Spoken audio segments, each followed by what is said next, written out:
आखिर दुनिया में सबसे पहला राखी कब और किसने बांधी, और राखी बांधते समय बहनों को कौन से मंत्र बोलना चाहिए।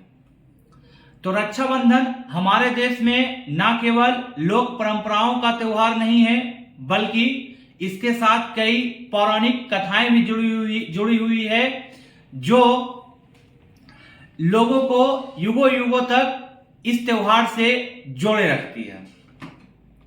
यह एक पौराणिक कथा है राजा बलि, भगवान विष्णु और मां लक्ष्मी के बारे में।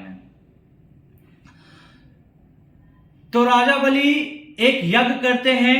यज्ञ के समापन के बाद भगवान विष्णु आते हैं, एक बौने ब्राह्मण का रूप धारण करके, और राजा बलि उस बौने ब्राह्मण यानी भगवान विष्णु से वरदान मांगने के लिए कहते हैं।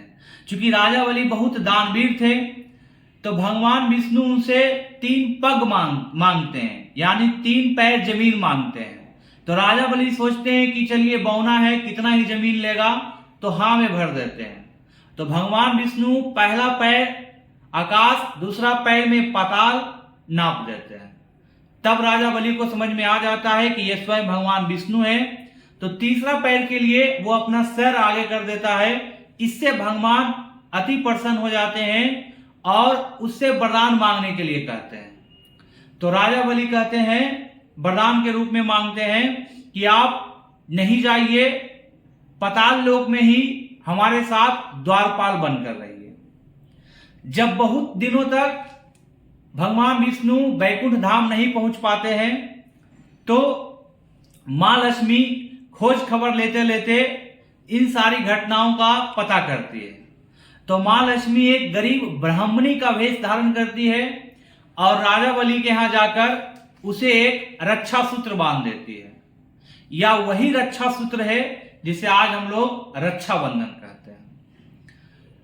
और जैसे आप लोग भाई से कुछ मांगते हैं, तो उसी प्रकार मां लक्ष्मी ने भी राजा बलि से मांगा कि भगवान विष्णु को मुक्त कर दिया जाए। अब चूंकि राजा बलि वचनबद्ध थे, उन्होंने वरदान मांगने के लिए कहा था, तो उन्होंने भगवान विष्णु को मुक्त कर दिया। इस प्रकार से राखी बांधने की पहली परंपरा यहां से शुरुआत हुई। और जो बहनें राखी बांधती है, उन्हें यह मंत्र का उच्चारण जरूर करना चाहिए कलाई पर राखी बांधते समय। एन बदो बलि राजा दान वेंद्रो महावला, तेन त्वाम अधि बदनामी रक्षे माचला माचला। तो ये थी पौराणिक कथा। तो यहां से शुरुआत हुई रक्षाबंधन मनाने की प्रक्रिया। आप सभी को रक्षाबंधन की हार्दिक शुभकामनाएं। भाई बहन के बीच प्यार हमेशा बना रहे। तो इस वीडियो को हर उस भाई और बहन के पास पहुंचा दीजिए।